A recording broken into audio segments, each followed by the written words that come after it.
यो चाया पर्ने भनेर हामीले साधारण हेर्दाखेरि ड्यान्ड्रफ भन्छौँ हैन। त्यो चाहिँ कपालमा हाम्रो नर्मली छालामा यो प्रयोग भइराख्ने अथवा यो उत्पन्न भइराख्ने एक किसिमको हाम्रै छालाको डेड सेल्सहरू हो, मरेको छालाहरू झर्ने क्रम हो।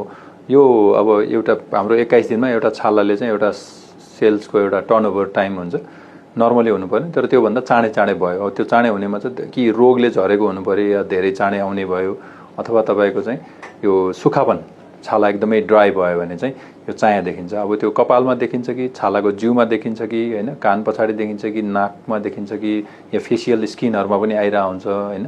त्यसकारणले देखिने यो फ्लेकी स्किनमा देखिने यो ड्यान्ड्रफ अथवा यो ड्राई स्किन सेल्सहरु चाहिँ यो रोग, एक किसिमको सेबोरिक डर्माटाइटिस अथवा एउटा एलर्जी भन्ने समस्या हुन्छ। त्यो चाहिँ रौँहरु या कपाल हुने ठाउँमा प्रोडक्सन हुँदाखेरि छालाको टर्नओभर बढी हुन्छ। त्यसमा अब हामीले हेर्दाखेरि कतिपय चाहिँ एउटा फंगस, मालासेजिया फुरफुर भन्ने किसिमको फंगस हुन्छ। त्यो फंगसले चाहिँ त्यसलाई उत्पन्न गराउन हेल्प गर्छ बढी जसो।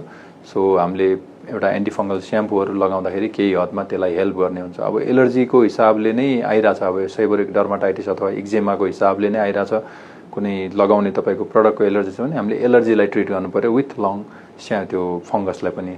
सो त्यो हामीले प्रयोग गर्ने चीज या तपाईले प्रयोग गर्ने रेगुलर स्याम्पू या तपाईको आफ्नो प्रोडक्ट्सहरु हुन्छ कपालको केयरहरु, त्यसले पनि तपाईको त्यो ड्यान्ड्रफलाई बढाउन हेल्प गरेर आउँछ।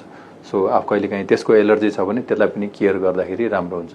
सो एन्टिफंगल स्याम्पू अथवा केटाकोनाजोल स्याम्पूहरुले त्यो जुन फंगस, जुन एउटा पजिटिभ अर्गानिजम हो, त्यसलाई कन्ट्रोल गर्न सक्यो भने त्यो ड्यान्ड्रफ आउने प्रोसेस कम गर्ने। अर्को चाहिँ मोइस्चराइजिङ हैन, कपाललाई हाइड्रेसन गर्ने अथवा खाने पानीहरु बढी युज गर्ने, नुहाउँदाखेरि समय सापेक्ष मिलाएर टाइम अनुसार कपालहरु धुने, पखाल्ने र हाइड्रेसनहरु गर्ने भने राम्रोसँग त्यो फंगसहरु कन्ट्रोल गर्न सकिन्छ।